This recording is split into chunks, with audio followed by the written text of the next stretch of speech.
And now on BBC Two, an awesome lineup of men, muscle, chrome and leather as Neil Norman introduces two complementary biker movies in The Film Club.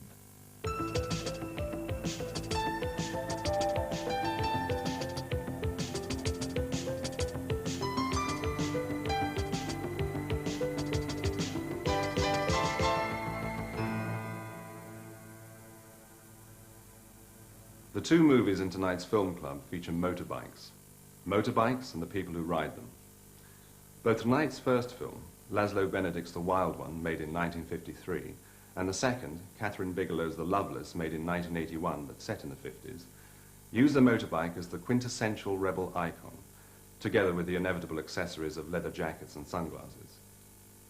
The image of the biker, dripping with hair, chains and tattoos, is composed of the basic elements of threat. A man wedded to his machine in an unholy marriage is popularly conceived as mad, bad, and dangerous to mess with, and undeniably phallic. Worse still, bikers represent rebellion of the most primitive kind. Irrational, uncompromising, and reactive. A notion perfectly articulated by Marlon Brando in The Wild One, when he replies to a girl's question, "What are you rebelling against?" with the line, "What have you got?" Given the potential of bikes and bikers as screen images, it's surprising that so few films have fully incorporated them within the script.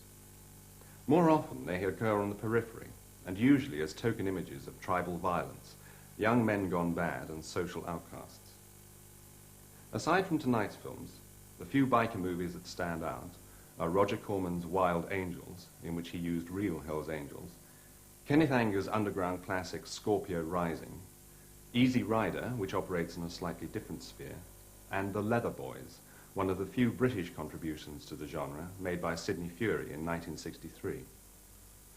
Laszlo Benedict's movie was based on real events that occurred in Hollister, California in 1947, when 4,000 bikers arrived out of nowhere, took over the town and destroyed it. As the first biker movie, it is historically important, but what might have been little more than a western on wheels has become something quite different. Judging by the opening titles, producer Stanley Kramer evidently intended it to serve as a stern warning to disaffected youth or their parents. Sadly for him, the image proved too powerful to control, and The Wild One acted as a blueprint for teenagers looking for a rebel style. In effect, it encouraged kids to dress up in black leather, don sunglasses, and if they could afford them, buy motorbikes. Consequently, the film was banned in many countries and not granted a certificate in Britain until 1969. Even then, it was given an X, adults only. On the surface of it, this may all seem a little hysterical. The Wild One does have some passages of violence, but they are few, and by today's standards, quite mild. Brando plays Johnny, the taciturn leader of a gang of bikers who arrive on the outskirts of the small Midwestern town of Wrightsville. They immediately upset the citizens by riding straight into a legitimate motorbike race. Once in the town, they create mild havoc and eventually end up in a bar where they proceed to drink themselves into oblivion. Another biker gang arrive, led by the flamboyant Chino, a former member of Johnny's gang who left to set up his own.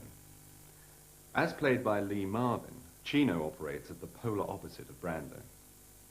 Where Johnny is troubled, inarticulate, and poetically brooding, Chino is colourful, sleazy, and never stops talking. He is, in a perverse way, a disenfranchised Mercutio to Brando's Romeo, and their relationship is highly ambiguous. But when true love beckons in the shape of Kathy, Johnny seems prepared to abandon his entire pack and ride off into the sunset with the girl. Whether he does or not, I'll leave you to find out. If The Wild One loses its nerve towards the end by focusing on Johnny's would-be romance with Kathy, the impact of the rest of the film remains far stronger in the memory. Laszlo Benedict's direction mixes fast tracking with shots from unusual angles to heighten dramatic effect. Nor does he shy away from the theatrical sexuality of the bikers. Brando's swaggering walk is captured in full on several occasions, as is Kathy's fondling of his motorbike. In one hilariously over-the-top image, a bottle of beer is slammed against a bar and immediately foams over the neck. Brando reportedly doesn't like the movie. claiming that it simply showed the violence without any exploration of why the gangs involved might have taken that particular path. Frankly, any more sociological analysis would have killed the film stone dead. It is the images that count and how the characters inhabit them, not why.